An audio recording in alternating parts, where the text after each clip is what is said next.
بسم اللہ الرحمن الرحیم۔ السلام علیکم ناظرین، آپ دیکھ رہے ہیں پروگرام بلال حیدر چٹھا کے ساتھ اہم ایشوز پر بات کریں۔ اور آج سپریم کورٹ کے اندر نیب ترامیم کیس کا فیصلہ محفوظ کر لیا گیا اور حکومتی اپیلوں پر فیصلہ محفوظ کیا گیا۔ اگر کسی نے مزید دستاویزات جمع کرانی ہے تو ایک ہفتے کا مزید مہلت دے دی گئی ہے اور ایک ہفتے کے اندر اندر مزید دستاویزات جمع کروا دی جائیں۔ اس کیس میں ایسا لگتا ہے کہ جیسے فائدہ کس کو پہنچنے والا ہے اور کس کو نقصان ہونے والا ہے۔ وہ اربوں روپے کے کیسز جو نیب کے اندر بنے ہوئے تھے، ترامیم کے بعد وہ سب ختم ہو گئے۔ کئی ارب روپے جو پاکستان سے لوٹے گئے تھے، جس کے شواہد موجود تھے، جس کی ہر چیز موجود تھی اور نیب کے اندر وہ کیسز موجود تھے، ایسے ہی سننے میں ہمیشہ آیا تھا۔ وہ سب کیسز نیب ترامیم کے بعد وہ تمام لوگوں کو استثنا مل گئی اور ان سب لوگوں کے نیب نے خود آ کے نیب پروسیکیوٹر نے کہا کہ اب یہ کیسز قابل سماعت ہی نہیں رہے، کیونکہ ان کی فائلیں، ان کے سارے ریفرنسز واپس ہو گئے۔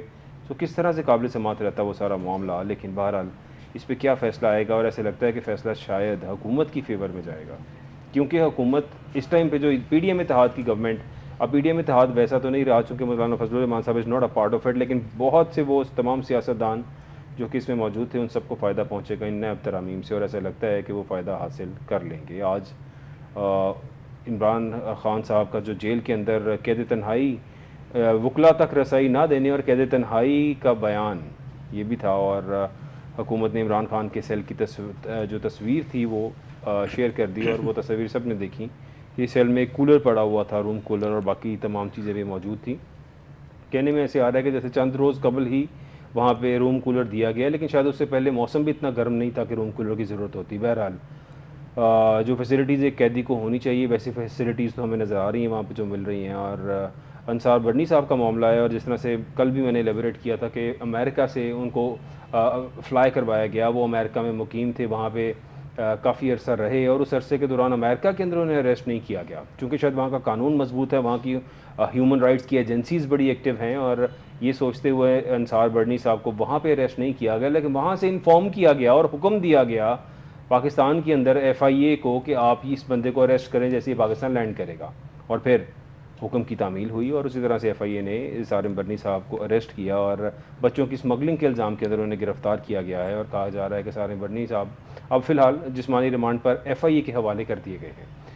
کیسا جسمانی ریمانڈ ایف آئی اے لے گی، کیا کوشش کرے گی ایف آئی اے ہمارے ملک کے اندر، جو بھی یہ جتنے بھی ادارے ہوں، چاہے پولیس ہو، ایف آئی اے ہو، اور جو بھی ہو، جب وہ جسمانی فزیکل ریمانڈ کی ان کے پاس آپشن آتی ہے تو پھر کافی چیزیں ایسی بھی جو انسان نے نہ بھی کی ہوں، سنا ہے یہ منوا لیتے ہیں، نہ جانے ایسا ہوگا کہ نہیں۔ اس پہ بات کریں گے۔ اسٹوڈیوز میں مجھے جوائن کر رہے ہیں Ghulam Abbas Harral sahab, thank you for being here sir. Khwaja Ayub Naseem sahab بھی مجھے جوائن کر رہے ہیں، thank you for being here Khwaja sahab. بات کا آغاز کرتے ہیں نیب ترامیم کیس سے، اور سپریم کورٹ کے اندر جو آج نیب کی ترامیم بڑا امپورٹنٹ ہے غلام عباس ہرل صاحب۔ بہت سے ایسے ہمارے سیاستدان ہیں جنہوں نے اربوں لوٹے اور ان کے کیسز بنے، وہ کیسز ثابت بھی ہو گئے۔ اصل میں وہ دونوں رائیولز تھے پہلے، اور ایک دوسرے پہ کیسز بنائے، یعنی زرداری فیملی نے کیسز بنائے شریف فیملی کے اوپر، پھر شریف فیملی نے کیسز بنائے زرداری فیملی کے اوپر، اور آپس کی ان کی لڑائی کے اندر یہ دونوں ایکسپوز ہوئے، اور پتہ چلا اربوں لوٹ گیا وہ خاندان بھی، اربوں لوٹ گیا وہ خاندان بھی۔ یہ سنتے آئے ہم، اور ان دی اینڈ پھر یہ نیب کے اندر ثابت بھی ہو رہا تھا۔ ایسا سننے میں محسوس ہوتا تھا اوپن اینڈ شٹ کیسز ہیں، فوراً سے فیصلہ ہو جائے گا، لیکن ایسا کچھ بھی نہ ہو سکا، اور ان دی اینڈ پھر نیب امینڈمنٹس ہی کر لی گئیں اور اپنے آپ کو استثنا دے دی گئی۔ کیا سمجھتے ہیں غلام عباس صاحب؟ دیکھیں جی، یہ جو نیب کا قانون ہے یہ مشرف دور میں آیا، اور اس قانون کو لانے کا مقصد جو ہے وہ صرف ایک ہی تھا کہ پولیٹیکل انجینئرنگ کی جائے، سیاسی جماعتوں میں توڑ پھوڑ کی جائے، اور سیاسی جماعتوں میں جو لوگ ہیں ان کی وفاداریاں جو ہے وہ تبدیل کی جائے۔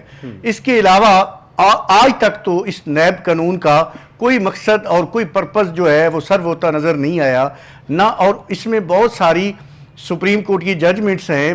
ہر دفعہ سپریم کورٹ یہ کہہ چکا ہے کہ یہ نیب جو ہے ہمیشہ پولیٹیکل انجینئرنگ کے لیے استعمال ہوا ہے، اور ہوتا بھی رہا ہے، اس میں دوسری رائے نہیں ہے۔ اور اس کے بعد جو ہے پھر یہ پہلے نون لیگ کے خلاف استعمال ہوا، اس کے بعد پھر دوبارہ پیپلز پارٹی کے خلاف استعمال ہوا، اس کے بعد جو ہے پی ٹی آئی کے خلاف استعمال ہو رہا ہے۔ تو یہ ایک میری نظر میں ایک کالا قانون ہے جو لوگوں کی سیاسی وفاداریاں تبدیل کرنے کے لیے استعمال ہوتا ہے۔ اور اب اس کے بعد جب نون لیگ کی اب حکومت آئی، چونکہ خود یہ وکٹم رہی اس قانون کی، اور ان کا یہ منشور میں بھی شامل تھا کہ جب ہم آئیں گے تو اس قانون کو ختم کر دیں گے۔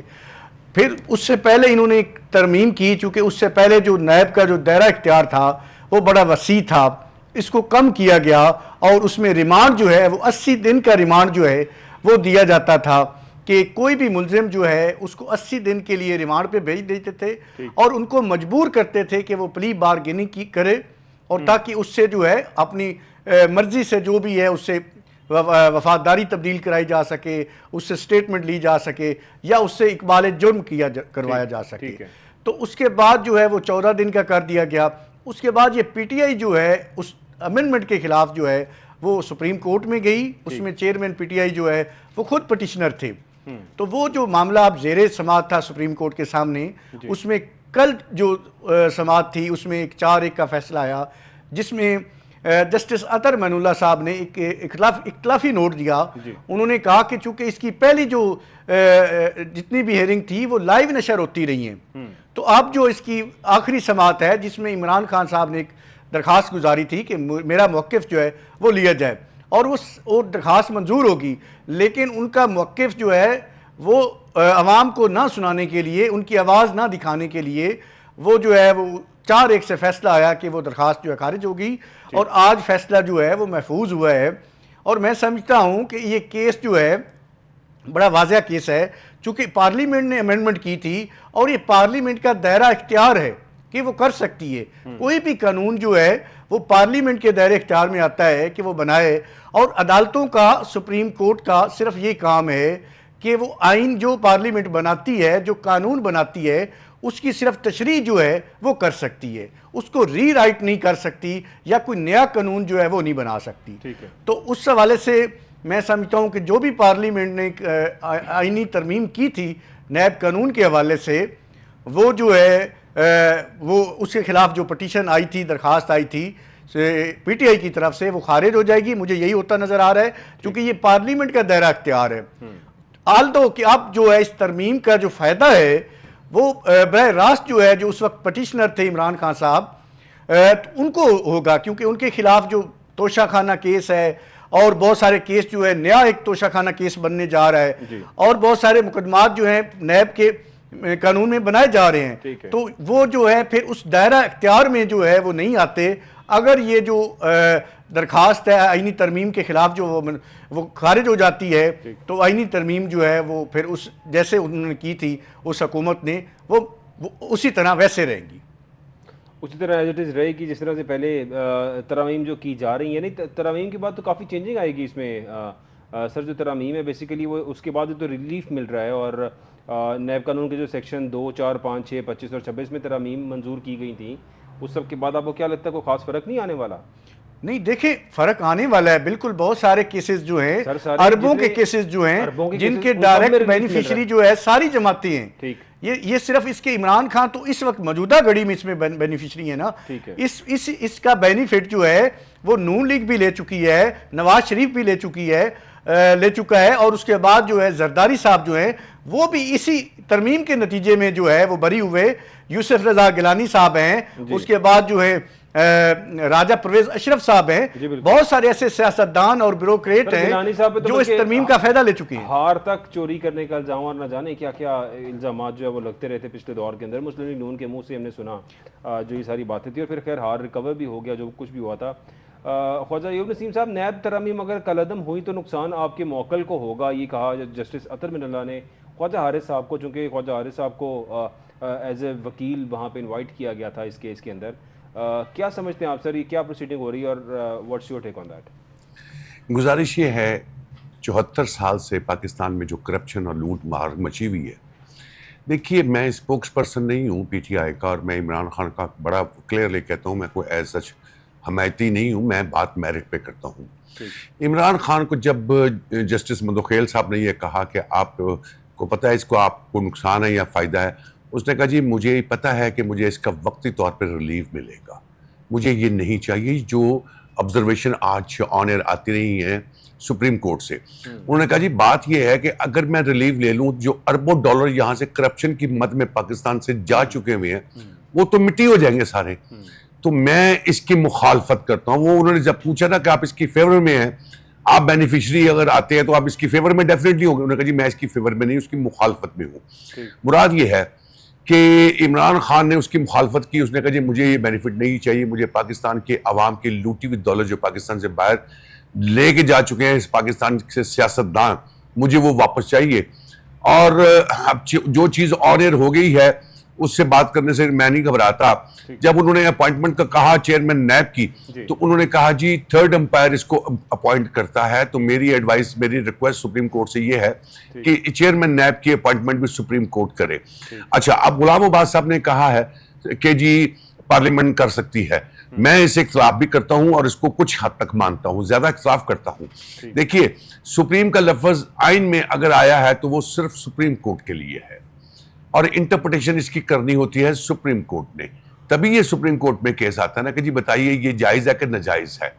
سپریم کورٹ کی آج کی آبزرویشن سے مجھے یہ 50-50 نظر آ رہا ہے. کچھ ججز کا رجحان اس کی فیور میں ہے, کچھ کم اس کی مخالفت میں ہے. لیکن محفوظ کرنے کے بعد فیصلہ جو 8 دن کا ٹائم دیا گیا ہے, یہ میں سمجھنے سے قاصر ہوں کہ جب آپ نے سارے آرگومنٹس 3-4-5 دنوں میں سن لیے تو آپ کو ٹائم دینے کا مقصد کیا ہے؟ جو پٹیشنر یا رسپونڈنٹ آج 4 دنوں میں آ کے سپریم کورٹ میں ڈاکومنٹس کوئی ایسی چیز مہیا نہیں کر سکتا, تو 8 دنوں میں کیا وہ پرنٹ کر کے لائے گا؟ اس میں 8 دن کی ضرورت کیا تھی کہ جی آپ جو ڈاکومنٹ سبمٹ کرنا چاہتے ہیں فیور میں یا مخالفت میں وہ جمع کروا دیں. اس کا فیصلہ مراد یہ ہے یہ 15 دن دور چلے گیا. 8 دن ان کو ٹائم دیے ڈاکومنٹس جمع کروانے میں, اس کے بعد ججز اس کو پڑھیں گے, اس پہ فیصلہ لکھوانا شروع کریں گے, تو 10-15-20 دن کیا ہے. اب یہ سچویشن پاکستان میں پولیٹیکلی جو انارکی پھیلی ہوئی ہے, اس کو کنٹرول کرنے کے لیے کوئی نہ کوئی آپ کو اس کا سولوشن نکالنا ہے. آج صبح سے ٹاپ ٹرینڈ چل رہا ہے پی ٹی آئی کی جو جیل ہے اس کے اوپر ڈسکس چل رہی ہے, اور سوشل میڈیا پہ پھڑ لو مچی ہوئی ہے. مراد یہ ہے کہ میں نے حکومت کے جو 2 ترجمان ہیں ان کی پریس کانفرنس سنی ہے, مجھے نہایت شرمندگی اور محسوس ہوئی ہے, اور ان کو شرم آنی چاہیے ایسی بات کرتے ہوئے کہ یہ عیش و آرام کی زندگی گزار رہا ہے. بابا یہ حکومت اترنے کی باری ہے, دیر ہے, باری آپ کی بھی اس سے شاید زیادہ بری ہو جائے گی. ایسی باتیں اسٹیٹمنٹ میں آپ سے شیئر کرتا ہوں, انہوں نے کہا کہ عمران خان کی جیل کم اور سسرال زیادہ لگتی ہے. دانیال صاحب نے بھی یہی کہا ہے. دیکھیے ایک 8-10 سائز کا کمرہ ہے, واش روم کا دروازہ نہیں ہے. عظمیٰ بخاری صاحبہ کی سسرال ایسا ہوگا جیسے یہ بتا رہی ہیں؟ آنے والے چند دن نظر آتے ہیں کہ ان کا سسرال وہی نظر آئے گا اگر یہ ایسی حرکتوں سے باز نہ ہے. اور جو یہ حکومت بھی کر رہی ہے, مجھے نہیں لگتا کہ کوئی گورنمنٹ جو پاکستانی عوام کے لیے کوئی ریلیف والی بات ان کے بجٹ میں بھی نظر آئے گی. بہرحال حالات ان کے بھی اچھے نہیں ہیں, اور اگر تھرڈ امپائر کا موڈ بدل گیا تو میرا خیال یہ بات مہینوں میں نہیں دنوں میں آ جائے گی. اب تو عارف الوی صاحب بھی بڑا کھل کھلا کے سامنے آ گئے ہیں. اب پاکستان میں پکڑ دکڑ ضرور ہو رہی ہے, بلکہ 9 مئی کے حوالے سے اب یہ پھر سوشل میڈیا پہ گردش کر رہی ہے کہ جی کچھ ٹیمیں بن گئی ہیں, پکڑ دکڑ شروع کر. میں تو یہ کہنا چاہتا ہوں اس پروگرام کی توسط سے حکمرانوں کو یا ان لوگوں کو جو ہمارے لیے قابل احترام ہیں کہ یار بس کر دو, بہت ہو گئی. پاکستانی عوام بہت بھوک پیاس اور گرمی سے بھی مر رہی ہے, ان کو سکون کا سانس آنے دیجئے, چھوڑ دیجئے یہ باتیں. پچھلی باتیں بھول جانی چاہیے. وہ ممالک کنٹریز کبھی ترقی نہیں کرتی جو ماضی میں گھسی رہتی ہیں. ہمیں آگے جانا چاہیے, ہمیں آگے کی طرف دیکھنا چاہیے, عوام کے مسائل کا حل نکالنا چاہیے. یہاں عوام کے مسائل کی حل کی بات نہیں ہوتی, یہاں تو یہ فوٹوگرافری اور ٹک ٹاکر کی باتیں چل رہی ہیں. حکومتیں ٹک ٹاکر پہ نہیں چلتی ہوتی. ٹھیک ہے, چیف منسٹر کے پی کے اپنا سٹیٹمنٹ جاری کر رہا ہے, پنجاب سے الگ آ رہا ہے, گورنر سندھ کے پی کے کچھ کر رہا ہے, گورنر یار یہ کیا لٹ مچی ہوئی پاکستان میں. یہ میرا خیال ہے کہ یہ پاکستانی عوام کے لیے اس سے برا ٹائم جو ہے کوئی نہیں ہوگا. اس سے بہتر تو میں ڈکٹیٹر کا دور سمجھتا رہا ہوں, جس میں عوام کم از کم سکون سے سوتی تو تھی. پورے پاکستان میں اس وقت کوئی ایسا صوبہ, کوئی ایسا شہر نہیں ہے جس میں آپ اپنے آپ کو محفوظ کریں. صبح گاڑی چلتی ہے, آج ویگن پہ اندھادھند فائرنگ ہو گئی, 3-4 لوگ مر گئے. یار یہ پورے پاکستان میں ہی سب کچھ ہو گیا, کہاں سے آ گیا ہے, کون ہے کرنے والا؟ اداروں کو اس پہ کام کرنا چاہیے, شہریوں کو محفوظ کرنا چاہیے. بینک سے پیسے لے کے نکلتے ہیں, لوٹے جا رہے ہیں. کراچی میں تو ایسے یہ حالات پیدا ہو گئے ہیں, میرا خیال ہے جب عروج پہ تھی نا وہاں پہ کرپشن اور قتل و غارت, اس وقت بھی ایسی نہیں تھی جیسے یہ ہو رہا ہے کہ باپ گھر سے نکلتا ہے تو گولی مار دی جاتی ہے. بچہ بکرے لے کے نکل رہا ہے, سوشل میڈیا پہ رپورٹیں آئی ہیں کہ بکرے قربانی والے لیے 2 بکرے لے کے جا رہا ہے بچہ چھوٹا سا, گاڑی آئی 2 بکرے گاڑی میں ڈال کے لے گئے. وہ خانہ خرابو جن کے پاس یہ کنٹرول کرنے کی سکت نہیں ہے, یہ کیا کرتے ہیں سندھ میں, کس چیز کے دعوے دار ہیں کہ جی ہم نے سندھ کو بہت بہتر کر دیا. پوچھنا چاہتا ہوں میں پریزیڈنٹ آف پاکستان سے بھی, جو دعوے دار ہے سندھ کا, چیف منسٹر سندھ سے بھی, کہاں ہیں آپ, سوئے ہوئے ہیں؟ اور جو منسٹرز وہاں کے داخلہ کے بیان دے رہے ہیں, شرم آنی چاہیے ان لوگوں کو کہ بہت جی کرائم ہم نے کنٹرول کر لیا. سوشل میڈیا آپ کا کرائم دکھا رہا ہے, آپ کے سیاہ کارنامے کرتوتے سوشل میڈیا دکھا رہا ہے. کوئی نیشنل ٹی وی آپ کو شاید اتنا نہ دکھاتا ہو جتنا آپ لوگوں کو سوشل میڈیا دکھا رہا ہے. میں تو یہی کہنا چاہتا ہوں کہ وقت ہے ابھی بھی ہمیں اپنے آپ کو کنٹرول کرنے کا, عوام کو تحفظ دینے کا, ان کے معاملات کو سلجھانے کا. اگر آپ اسی طرح کرتے رہیں گے تو شاید بہت دیر ہو جائے گی, میرا خیال ہے. اب دیکھیے اب انڈیا میں کیا ہوا, انڈیا میں بھی جو مودی صاحب جیتے ہیں یہ بھی ان کے سامنے آ گئی ہے, وہاں کے سوشل میڈیا نے دکھا دیا ہے کہ جو 30-40 سیٹوں کا فرق ہے نا ان کا, وہ بھی کیسے ہوا ہے. ادروائز کانگریس وہاں سے جیت گئی ہوئی تھی. تو اب پاکستان میں سیاست وہ پرانا زمانہ نہیں رہا کہ 10 سال 20 سال پہلے چلے جاتے تھے نا جو لوگ سیاسی 2 پارٹیاں, وہ ختم ہو گئی ہوئی ہے. میں آن ایئر ٹی وی پہ بیٹھ کے یہ بات نہیں کہنا چاہتا, لیکن انہوں نے ایک کریکٹر کو, ایک شخصیت کو یہاں پہ سیاستدان سے بڑا عہدہ دے دیا ہے. وہ سیاستدان نہیں رہا, شاید وہ ہیرو کا لفظ اس کے ساتھ لگنا شروع ہو گیا ہے. یہ صرف اور صرف ان حکمرانوں کی غلطیوں سے ہے. میں ان کا اسپوکس پرسن نہیں ہوں, میں یہ کہہ رہا ہوں ان حکمرانوں کی غلطیوں سے ہے. اس کو بھی میں اتنا قابل نہیں کہتا, میں اس کی کوئی تعریف نہیں کرتا.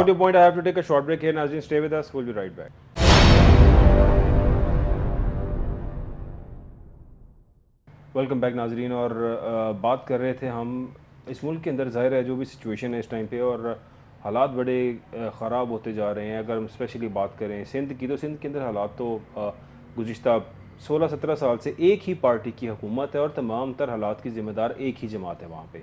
اور سندھ کے اندر جو بھی حالات ہیں, وہ چاہے کرائم ہو, وہ چاہے سڑکوں کی بدحالی ہو, انفراسٹرکچر ہو, کسی چیز میں بھی آپ دیکھ لیں گے آپ کو کہیں پہ بھی کوئی خاص ترقی ہوتی ہے. کراچی جیسے شہر کے اندر بھی آپ کو وہ چیزیں نظر نہیں آتی جو ایکسپیکٹ کی جاتی ہیں کسی ایک اچھی رننگ گورنمنٹ سے. اور خواجہ ایوب نصیر صاحب, میں تھوڑا سا چاہوں گا, سارم برنی صاحب کا ایک کیس ہے اور وہ آغاز میں آپ سے کروں گا اس کا, کہ سارم برنی صاحب کراچی نیو یارک کے اندر موجود تھے, وہاں پہ لنڈن امریکہ رہے بہت عرصہ, 1 ماہ سے زیادہ عرصہ انہوں نے وہاں پہ گزارا اور کافی دیر سے وہاں پہ تھے, لیکن ان کو ادھر اریسٹ نہیں کیا گیا, بلکہ جب پاکستان ٹریول کیا انہوں نے تو ان کو وہاں سے امریکہ سے انفارم کیا یہاں پہ FIA کو کہ سارم برنی نامی ایک شخص آ رہا ہے جو ہیومن ٹریفکنگ کے اندر انوالو ہے, بچوں کی اسمگلنگ کے اندر جو ہے ان پہ الزام تھا کہ یہ سارم برنی صاحب جو ہے وہ امریکہ میں موجود تھے. وہاں پہ اریسٹ نہیں کیا گیا, پاکستان کراچی لینڈ کیے تو FIA نے ان کو اریسٹ کر لیا امریکہ کے حکم کے اوپر. تو کیا اس کا مطلب, آپ کیا سمجھتے ہیں جو انسانی اسمگلنگ کا ان پہ الزام ہے, یہ الزام ہے یا واقعی کچھ ایسا معاملہ بھی تھا؟ ڈاکٹر صاحب, گزارش یہ ہے کہ میں نے وہاں پہ اپنے ایک دوست سے بات کی ہے اور اس سے کچھ پتہ کرنے کی کوشش کی ہے کہ ریئلٹی کیا ہے. جی. تو مجھے جو بات سمجھ میں آئی ہے, دیکھیے آپ نے خود کہا ہے کہ وہ وہاں سے ٹریول کر کے پاکستان میں آ گئے. پہلا کویشچن تو یہ ہے کہ وہاں سے امریکن گورنمنٹ نے ان کو ٹریول کیوں کرنے دیا گیا, وہاں کیوں نہیں گرفتار کیا. وہاں چونکہ NGOز اور وہاں پہ رائٹس بہت زیادہ ہے, تو شاید یہ بھی بات آپ کی سمجھ آتی ہے کہ یہ معاملہ ختم ہو جائے گا. بالکل. میرا کویشچن یہ ہے کہ یہ بات کلیئر ہونی چاہیے کہ کیا ہیومن اسمگلنگ کیسے تھی. ٹھیک. کیا انہوں نے کسی شخص کا ویزا لگوایا اپنا بچہ بہن بھائی بنا کے, یا اپنی گارنٹی سے کسی کا ویزا لیا, تو مجھے سمجھ آتی ہے. میرے ذرائع نے مجھے بتایا ہے کہ یہ بچے جو لاوارث بچے ہوتے ہیں جن کو یہ لے لیتے ہیں اپنے, وہاں پہ ان کی بچوں کی پرورش کرتے ہیں. وہاں پہ چونکہ پوری دنیا میں لوگ ایسے ہیں جن کی اولاد نہیں ہوتی اور وہ بچوں کو اڈاپٹ کرتے ہیں. ٹھیک. اور میری جو انفارمیشن وہ یہ ہے کہ جی کوئی ایسا بچہ ہے جس کو وہ وہاں پہ لے کے گیا اور وہاں کی ایک فیملی نے اڈاپٹ کر لیا.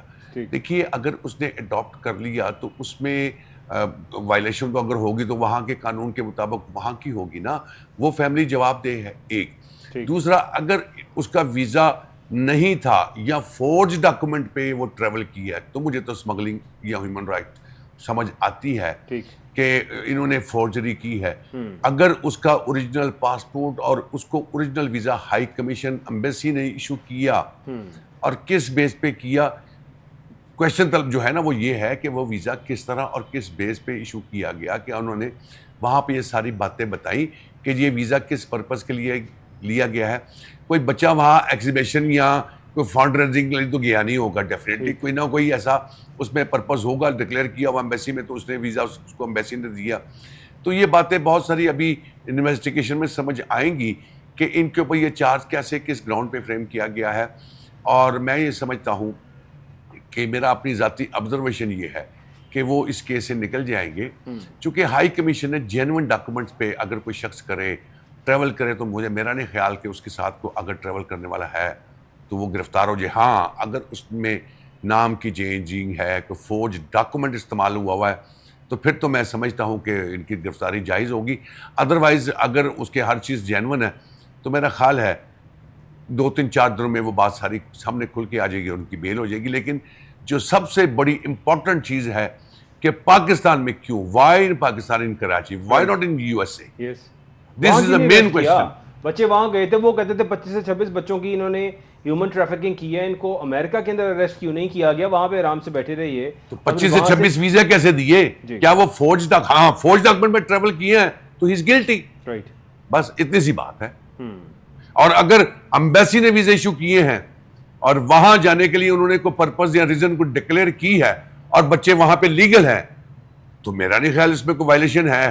دیکھیے جو بچے گئے ہیں وہاں پہ رہنے کے لیے انہوں نے لیگل کو سٹیپ اٹھایا ہوگا, تبھی آ کے وہ لیگل ہوں گے نا, انلیگل تو نہیں رہیں گے. تو اگر ایف آئی اے کے مطابق جو تحقیقات چل رہی ہیں اس میں جو کچھ باتیں سامنے آئی ہیں, ایک تو یہ کہ جو ٹرسٹ بنایا ہوا ہے سارم برنی صاحب نے, اس میں ان کی اہلیہ جو ہیں وہ بھی بینیفیشری ہیں, سو لہٰذا ان کو بھی شاید شامل تفتیش کیا جا سکتا ہے. اور یہ بھی کہا جا رہا ہے کہ آخری مرتبہ حیا نامی ایک بچی تھی جس کو امریکہ انہوں نے بھیجی تھی, وہ بچی مبینہ طور پر اس کے والدین سے 10 لاکھ روپے کے اندر خریدی گئی تھی, اور یہ بھی ایف آئی اے نے انکشاف کیا ہے. اور خریداری جو ہے وہ سالم برنی صاحب کی 1 سے زائد افراد نے معاونت کی تھی اس خریداری کے اندر. بچی کے والدین انتہائی غریب ہیں اور ان کا بیان ریکارڈ کیا گیا ہے. ایف آئی اے یہ کہہ رہا ہے. گزارش یہ ہے, کل تک تو ان کو پورا پروٹوکول تھا پاکستان میں, کیا کل تک پاکستانی ادارے سوئے ہوئے تھے, ان کو نہیں پتا تھا کہ یہ کیا ہوتا ہے. یہاں تو کسی کے ہاں بلی کا ایک بچہ فالتو گم ہو جائے تو اس کے لیے دوڑیں لگ جاتی ہیں, لائنیں لگ جاتی ہیں اداروں کی اس کو ڈھونڈنے کے لیے. تو مراد یہ ہے کہ اتنے بڑے لیول پہ اگر کوئی رفائی کام کر رہا ہے اور آج ان کو نظر آیا امریکہ کے کہنے پہ, پاکستان کے اداروں کی طرف سے نہیں تھے انسٹرکشن, امریکن انسٹرکشن تھی, اور ان کا آدمی ایئرپورٹ پہ ساتھ کھڑا تھا گرفتاری کے لیے. تو پھر اپنا ہمیں فیلئر ماننا چاہیے نا. تو یہاں پھر یہ ہے کہ ہمیں آرڈر ہے کہ آپ نے اس کو گرفتار اس بیس پہ کرنا ہے. ٹھیک, تو بہرحال یہ بھی بات 2-3 دنوں میں کلیئر ہو جائے گی انویسٹیگیشن میں. اور پاکستانی جرنلسٹ جو ہیں جو بیٹ کر رہے ہوں گے ایف آئی اے, وہ اتنے سمجھدار ہیں کہ اندر سے اصل سٹوری نکال کے لے آئیں گے. آج نہیں تو کل, نہیں تو پرسوں یہ ساری کی ساری سٹوری سامنے آ جائے گی کہ اصل حقیقت ہے کیا. غلام عباس ارل صاحب, ہمارے جسٹسز بھی عدالتوں میں بیٹھ کے کہتے ہیں کہ پتہ سب کو ہے, ساری حقیقت کا سب کو پتہ ہوتا ہے, بولتا کوئی نہیں ہے. یہ ریالٹی بھی ہے اس ملک کے اندر. کیا سمجھتے ہیں آپ یہ جو سالم برنی صاحب کا معاملہ ہے, اس میں جس طرح سے بچوں کی اسمگلنگ کا الزام لگا دیا گیا, کیا امریکہ کے اندر مطلب لیگل اس کا پوائنٹ کیا ہے کہ امریکہ کے اندر اگر ان کو اریسٹ نہیں کیا گیا, وہاں سے بری ہو کے آئے, وہاں سے پوچھا بھی کسی نے نہیں, تو پھر امریکہ نے حکم دے کے پاکستان میں اریسٹ کرایا اس لیے کہ ہماری جوڈیشری 137 نمبر پہ, آپ کیا سمجھتے ہیں؟ دیکھیں یہ جو سارا معاملہ ہے یہ آپ کے اداروں کی ناکامی ظاہر کرتا ہے کہ ایک وقوعہ جو ہے وہ پاکستان میں ہوتا ہے اور ایک آدمی جو ہے وہ وقوعہ کر کے اس کے بعد وہ انسانی سمگلنگ کرتا ہے, اور ادارے جو ہیں ان کو پتہ نہیں چلتا, نہ کوئی اس حوالے سے جو ہے ان کے پاس کوئی ایسی خبر ہے نہ وہ روک سکتی ہے, وہ فیلئر ہے ان کا. اور وہاں پہ امریکہ جو ہے وہ ان کے ادارے جو ہیں وہ آپ کو آئیڈینٹیفائی کرتے ہیں کہ یہ آپ کے ملک میں یہ جرم جو ہے وہ سرزد ہوا تھا, اور جو جرم کرنے والا بندہ تھا وہ اس کو وہاں سے لے کے بڑا بحفاظت جو ہے, اور اس کو کسی نے روکا ٹوکا نہیں ہے, وہ ہمارے ملک میں پہنچ گیا ہے. تو میں سمجھتا ہوں کہ یہ اداروں کی ناکامی ہے, چونکہ ہمیشہ سے ہمارے ادارے جو ہیں وہ اور چکروں میں پڑے رہتے ہیں, وہ پروٹوکول کے چکروں میں پڑے رہتے ہیں یا پولیٹیکل انجینئرنگ میں پڑے رہتے ہیں. جو ان کا اصل کام ہے اداروں کا وہ نہیں کرتے, اس سے غافل ہیں کہ ملک میں لا اینڈ آرڈر کی سچویشن ہو یا کرائم کنٹرول کا مسئلہ ہو تو کسی معاملے میں بھی ادارے جو ہیں وہ بری طرح ناکام ہو گئے ہیں. ہمارے ادارے جو ہے اگر کام کر رہے ہوتے, اگر ہمارے ادارے جو ہیں ان کی کارکردگی بہتر ہوتی چٹھا صاحب, تو آج ہم جو ہے چائنا, سنگاپور, جرمنی ایسے ملکوں کے ساتھ کھڑے ہوتے. ہمارا آج جو ہم بہت پیچھے چلے گئے ہیں, بنگلہ دیش سے بھی پیچھے چلے گئے ہیں, اس کی وجہ جو اداروں کی ناکامی ہے. اور میں سمجھتا ہوں کہ یہ اگر انہوں نے بچی کا کسی, یہ بات سامنے آئی ہے کہ انسان برنی صاحب نے کسی سے اس بچی خریدی ہے تو یہ بھی جرم ہے. اگر فورس لیبر پہ کہیں بھیجنا, کہیں لے جانا, یہ بھی جرم ہے. ایک قانون بڑا واضح ہے, اور بچوں کے حوالے سے تو قانون بڑا واضح ہے. ان کو نہ آپ لیبر پہ دے سکتے ہیں, نہ ان سے آپ جاب کروا سکتے ہیں جب تک ان کی جو وہ میجر نہیں ہوتے. تو یہ جو ہے اس حوالے سے جو انویسٹیگیشن ہے ان کو بڑا فیئر ٹرائل کا موقع ملنا چاہیے. برنی صاحب کو ان کو اپنا حق دفاع ملنا چاہیے. اس کے بعد جو ہے اس معاملے کو بڑا کلیئر ہونا چاہیے, کیونکہ یہ مکروہ دھندا جو ہے اور بھی بہت سارے لوگ اس ملک میں کر رہے ہیں. اس ملک میں یہ چیزیں بہت عام ہیں چٹھا صاحب, کہ یہاں پہ جو ہے بچوں کا سمگلنگ کا مکروہ دھندا جو ہے کیا جاتا ہے, لڑکیوں کو ناجائز استعمال کیا جاتا ہے. یہاں پہ ہمارے, اللہ معاف کرے آپ کو میں ایسی باتیں بتاؤں کہ ہمارے اپنے ادارے جو ہیں وہ ایسے مکروہ دھندے کرتے ہیں, ہنی ٹریپنگ کرتے ہیں, بہت سارے ایسے مسئلے مسائل کرتے ہیں جس سے جو ہے یہ سارے نجائز اور انسانیت کی توہین ہے. یہ جو آپ چلیں, آپ کو جو ریاستی ضمانتیں جو دستور نے دی ہوئی ہیں اس کو تو آپ سائڈ پہ رکھ دیں, وہ تو آپ دے نہیں سکتے. اور بھی کوئی وسائل جو عوام کو آپ نے فرض ہے اسٹیٹ کا کہ وہ اپنے دینے ہیں وہ دے نہیں سکتے, لیکن جو دستوری ضمانتیں دی ہوئی ہیں دستور نے, اب وہ دینے میں بھی ناکام ہو گئے ہیں. اور اس ملک میں جو ہے کوئی آدمی محفوظ نہیں ہے.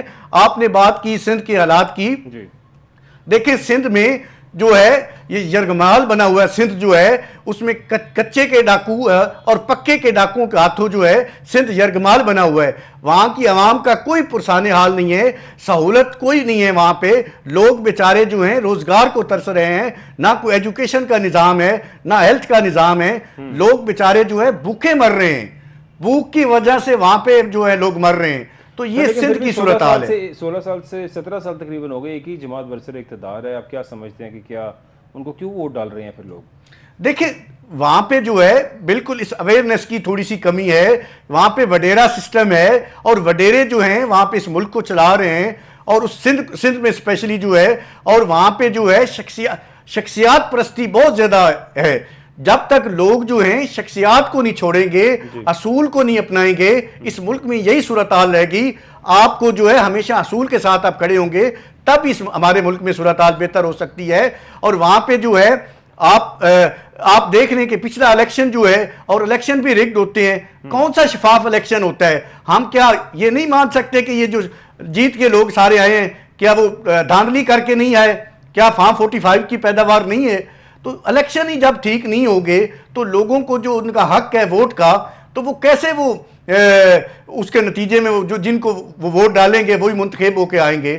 جب الیکشن میں اتنی بڑی دھاندلی ہوتی ہے, اپنی مرضی کے امیدوار جتوائے جاتے ہیں, اپنی مرضی کے امیدوار لائے جاتے ہیں, اور ایک آدمی سندھ کا ہے, آپ دیکھ لیں کہ اس نے تمام سیاسی جماعتوں کو اپنے جوتے کی نوک کے اوپر رکھ کے اس نے ووٹ لیا ہے. اور وہ فیصل واڈا صاحب جو ہیں بلا مقابلہ منتخب ہوئے ہیں. تو اب جو ہے وہ اگلے دن سپریم کورٹ میں پیشی تھی, اور وہ سارے لوگ جو ہیں وہ ساتھ لے کے گئے ہوئے تھے. تو یہ تو اس ملک کا ہے.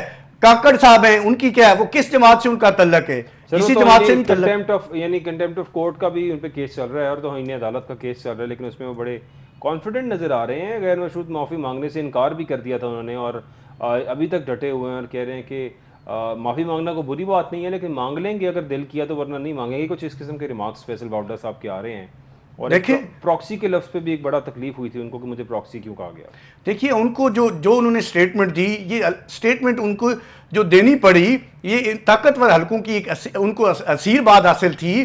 جب یہ معاملہ جو ہے ہائی کورٹ کے, اسلام آباد ہائی کورٹ کے 6 جج صاحبان نے اتنی مداخلت زیادہ ہوگی, انہوں نے لیٹر لکھا سپریم کورٹ کو کہ اس حد تک مداخلت بڑھ گئی ہے کہ ہم غیر محفوظ ہیں, ہماری خاندان غیر محفوظ ہیں, ہمارے جو رشتہ دار ہیں ان کو اغوا کیا جا رہا ہے. تو اس کے بعد جو ہے ایسے لوگ جو ہیں پارلیمنٹ میں لائے جاتے ہیں کہ جب کسی کوئی منظم جو ہے سازش کرنی ہو, کوئی کسی کے خلاف پروپیگنڈا کرنا ہو, چاہے کوئی عدلیہ ہو چاہے کوئی دوسرا ادارہ ہو, تو پھر ایسے لوگوں کو چھوڑا جاتا ہے تاکہ جو ہے آپ جو ہے ایک پروپیگنڈا کریں, اور وہی پروپیگنڈا پارلیمنٹ میں اس کے ذریعے کروایا گیا اور اس نے کسی جج کو نہیں چھوڑا. اور میں سمجھتا ہوں کہ شہباز شریف صاحب جو ہے انہوں نے بھی کہا کہ سپریم کورٹ میں کالی بھیڑیں موجود ہیں, وہ بھی توہین عدالت کے مرتکب ٹھہرے ہیں, تو ان کو بھی بلانا چاہیے. سپریم کورٹ کے لیے یہ ٹیسٹ کیس ہے, ان کو چاہیے کہ شہباز شریف کو بھی بلائے, اور ایسے بہت سارے جو مورے کسی کو خوش کرنے کے لیے اور ٹاؤٹ جو ہیں وہ استعمال ہو رہے ہیں, پارلیمنٹ کا فورم استعمال کر رہے ہیں. اپنی پارلیمنٹ کو تو انہوں نے بے توقیری میں حد کر دی ہے نا. اب جو ہے باقی ادارے جو ہیں ان کو بھی بے توقیر کرنا چاہتے ہیں, اپنے ادارے کی ان خاک میں ملا دیا ہے. تو اب باقی اداروں پہ حملہ آور ہیں تو ان کو روکنا ضروری ہے. سپریم کورٹ کے لیے یہ بڑا ٹیسٹ کیس ہے, ان کو چاہیے کہ اس میں کنوکشن کریں ایسے لوگوں کے, تاکہ آئندہ کے لیے جو ہے ایسے لوگ جو ہیں وہ اپنی اوقات میں رہیں. ٹھیک. وزیر اعلیٰ کے پی کے اگر بات کریں گنڈا پور صاحب کی, تو آج انہوں نے بڑی پارلیمنٹ میں کھڑے ہو کر کے پی کے اندر بڑی باتیں کی, اور انہوں نے کہا کہ کچھ سولوشنز بھی بتائے انہوں نے, اور عوام کے لیے کچھ ریلیف کی بات بھی کی. انہوں نے کہا کہ کے پی کے اندر غربت کی لکیر سے نیچے جو سارے افراد گھرانے ہوں گے ان سب کو فری سولر بانٹے جائیں گے, اور بجلی سے جان چھڑوانے کا انہوں نے طریقہ بتایا کہ اپنے تمام سکولز, انسٹیٹیوٹس اور ہر طرح کی بلڈنگز کو ہم جو ہے سولرائزیشن کریں گے اور سولر لگائیں گے ہر طرف, اور آہستہ آہستہ اپنی پوری کے پی کے کی پاپولیشن کو ہم ایزی انسٹالمنٹس پہ ان کو سولر دیں گے. جو افورڈ کر سکتے ہیں اور جو افورڈ نہیں کر سکتے ان کو فری سولر جو ہے ان کے گھر پہ لگائے جائیں گے. اور اسپیشلی ان فیڈرز کی وہ بات کر رہے تھے جو کہ جو نیشنل گریڈ ہے وہاں سے ان کو پوری سپلائی نہیں آتی بجلی کی. کہہ رہے تھے 22 گھنٹے تک لوڈ شیڈنگ ہے. بڑا ہمارے لڑنے کے بعد 18 گھنٹے کی ہے, لیکن 18 گھنٹے کی لوڈ شیڈنگ سے جان چھڑوانے کا جو ایک سولوشن خواجہ صاحب انہوں نے بتایا یہ تھا کہ ہم فری سولر لگا دیں گے لوگوں کو, اور ایزی انسٹالمنٹس پہ سولر دے دیں گے. آہستہ آہستہ ہماری پھر یہ بجلی کے آئی پی پیز کے بھاری بھرکم بوجھ اور ان سب چیزوں سے جان چھوٹ جائے گی. آپ کیا سمجھتے ہیں سر, ایسا ہوگا؟ چٹھا صاحب, گزارش یہ ہے, میں ان کا جو بیان ہے اس سے کچھ چیزیں اور بھی الگ بات کرنا چاہتا ہوں. دیکھیے انہوں نے کم از کم بیان دیا ہے, اب دیکھنا ہے اس پہ عمل کیسے ہوتا ہے. سر ساتھ ان کے بیان میں تھوڑی سی ایڈیشن کر دیتا ہوں. انہوں نے یہ بھی کہا کہ جو سرکاری ملازمین ہیں ان کا کٹ لگایا جائے گا ان کی ہر چیز کے اوپر. بجلی جس کو ملتی ہے 20% بجلی کٹ کریں گے سولرائزیشن ہونے تک, اور ہونے کے بعد ان کو مفت بجلی نہیں ملے گی. یعنی مفت بجلی سرکاری ملازمین کے لیے اور باقی سب کے لیے بھی بند کرنے کی گفتگو بھی کی آج انہوں نے پارلیمنٹ. تو ٹھیک ہے, اگر یہ پاکستان ملکی لیول پہ یا صوبے لیول پہ ہوتا تو اس میں کوئی میں نہیں سمجھتا کوئی اس میں کوئی دو رائے ہیں, ہو جانا چاہیے. سلوک سب کے ساتھ ایک جیسا ہونا چاہیے. ایک بات دیکھیے, کے پی کے نے چیف منسٹر یہ بات کی ہے, اب آ جائیے دوسروں صوبوں کی طرف. ایک ایم این اے کو 10 20 30 ارب کے فنڈ جاری کیے جا رہے ہیں.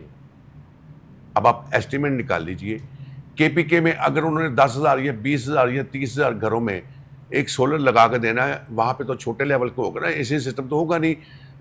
نیچے لیول پہ سی کلاس ڈی کلاس کے لوگوں کو آپ نے سولر دینا ہے, تو اس کے لیے آپ کو 2 سے 3 لاکھ روپے کی انویسٹمنٹ ایک سولر کے لیے کافی ہے. اب اس کو ملٹی پلائی کر لیجئے 10,000 20,000 کے ساتھ, تو یہ تو ایک ایم این اے کا بجٹ آ جائے گا. تو یار کم از کم اس میں سمجھتا ہوں کہ یہ اسٹیپ تو سارے صوبوں کو اٹھانا چاہیے. دیکھیے لوگوں کی زندگی کو آسان بنانے کے لیے آپ کو یہ کام کرنے چاہیے جیسے پیچھے دور میں. لیکن یہاں پہ آسانی کون کر رہا ہے؟ یہاں پہ 15 روپے پیٹرول کم کرنے کی بات شہباز شریف صاحب نے کی, جس کو مانا ہی نہیں گیا, ان کی کسی بات کو خاطر کو ڈالا ہی نہیں جا رہا کسی بھی کھاتے میں. اور آج نیپرا نے 3 روپے 33 پیسے مزید بجلی مہنگی کر دی ہے. بجلی کو ایسے مہنگے کیے جا رہے ہیں جس طرح خدا نہ خواستہ 100 روپے یونٹ پہ لے جانا چاہتے ہیں. خواستہ کیا کرنا چاہتے ہیں آپ روزانہ میڈیا پہ یا کرنٹ افیئر کے جتنے پروگرام دیکھ رہے ہیں یا میڈیا پہ جتنی باتیں سن رہے ہیں وہ صحیح ہے, اور میں سمجھتا ہوں ایسے تو نہیں وہ چل رہی کہ یہ حکومت 2 مہینے چلے گی, 4 مہینے چلے گی, 3 مہینے چلے گی, مہینہ چلے گی. اس کی وجہ کیا ہے؟ وجہ صرف اور صرف یہی ہے کہ جب پرائم منسٹر کی بات بھی نہیں مانی جاتی اور ہر بندہ اپنا اسٹیٹمنٹ جاری کر رہا ہے, تو یہاں اس ملک میں اس وقت حکومت کی کوئی سہ نہیں ہے. کسی بھی بڑے سے بڑے ڈپٹی پرائم منسٹر کی بھی کوئی سہ نہیں ہے. ہر بندہ اپنا بیان جاری کرتا ہے, تو اس کا مطلب ہے کہ یہاں پہ کوئی یکجہتی والی بات نہیں ہے, اور جہاں سے ان کو جو حکم مل رہا ہے وہ اپنا حکم بیان کرتے جا رہے ہیں اور اس پہ امپلیمنٹیشن کرتے جا رہے ہیں. مراد یہ ہے کہ شہباز شریف صاحب نے کہا کہ میں اتنا پیٹرول بڑھا رہا ہوں, اور اس کی کلیریفیکیشن گورنمنٹ کی طرف سے آنی چاہیے تھی, نہیں آئی کہ جی منسٹر خزانہ نے کہا جی ہم یہ ریلیف نہیں دے سکتے. بابا اگر پلے تیلانی کر دی میلا جب آپ دینے کی پوزیشن میں نہیں ہیں تو اسٹیٹمنٹ کیوں دی؟ ٹھیک ہے, پھر پرائم منسٹر ہاؤس سے کوئی اسٹیٹمنٹس تو ہمیشہ دیتے رہتے ہیں اور کام کیا ہے. مریم بی بی بھی آنے سے پہلے کہتی نہیں رہی 300 یونٹ بجلی فری کر دیں گے, پاکستان میں کبھی نہیں ہوا, اور میرا بس چلے تو ہر چیز آپ کے قدموں میں نچھاور کرتا ہوں. یہ تو ان کے سیاسی ڈائلاگز ہیں جو یہ ہمیشہ اپنی پریس کانفرنسز میں, اپنے جلسوں میں, ہر جگہ پہ عوام سے جھوٹ بولتے ہیں اور ہمیشہ بولتے ہیں. اصل میں جی پاکستانی ہم لوگ جو ہے نا یہ گزشتہ 30-40 سال سے باتیں سن کے نا عادی ہو چکے ہوئے تھے اور مجبور اپنے آپ کو کہتے تھے کہ ساڈے واسطے کچھ نہیں گا. ایک حکومت آتی تھی وہ کہتی تھی ہم یہ کر دیں گے, اپوزیشن پارٹی کہتی جی یہ نہیں ہوگا ہم کر دیں گے. پھر وہ چونکہ ان کی باریاں بٹی ہوئی تھی, آج میری ہے کل تیری ہے, کل میری ہے پرسوں میری ہے, پرسوں تیری ہے چوتھ تیری ہے. مراد یہ ہے انہوں نے ٹینیور آپس میں ڈیسائیڈ کیے ہوئے تھے. اب آ گئی تیسری پارٹی بیچ میں, رپڑ پڑا ہے پاکستان میں پولیٹیکل طور پہ وہ عوام کی پسند اور ناپسند کا. عوام کی پسند جو ہے اس وقت پاکستان میں وہ تھرڈ پارٹی ہے, اور یہ دونوں مل کے نہیں, دو نہیں بلکہ 20 مل کے بھی اس کا مقابلہ نہیں کر سکتے. جب نہیں کر سکتے تو مجھے بتائیے تو پھر ایسے معاملات تو عوام کو فیس کرنے پڑیں گے. لیکن کب تک؟ جب تک یہ عوام نکلتے نہیں باہر, اور عوام کا پیمانہ لبریز ہو گیا ہوا ہے. یہ میں آن ایئر کہہ رہا ہوں, عوام کا پیمانہ, صبر کا پیمانہ لبریز ہو گیا ہوا ہے. اب دنوں کی بات ہے, عوام نے جو چیخ و بام مچانی ہے نا شاید ان سے control who. Ghulam Abbas Haram sahab, last minute to you sir. دیکھیں آپ نے خیبر پختونخوا کی بات کی, وہاں پہ اس وقت جو ہے دہشت گردی, بھتہ خوری اور معاشی قتل جو ہے وہ شانہ بشانہ جاری ہے.